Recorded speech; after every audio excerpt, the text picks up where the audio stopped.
Hi loves! This is regarding na naman kay Popo guys. Paano kumita sa pagla-live kahit wala tayong viewers at gifters, pwede pa rin tayong mag-earn ng points to withdraw. So yes, pwede po yan sa Popo. So may comment dito, sabi niya, pwede ba mute camera live? So pwede kayong mag-mute sa live nyo guys. Walang problema guys kapag mag-mute kayo.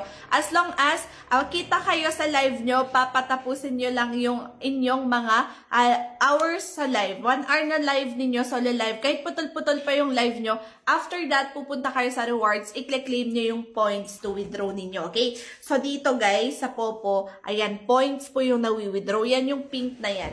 Okay? So, i-message nyo ako dito sa aking account na to kung gusto nyo i-try si Popo guys, okay? So, message me lang po just in case na gusto nyo kumita din dito, okay? Sa Popo guys is 100,000 na points mo, nako-convert siya sa dollars. So $10 po yung 100,000 na points.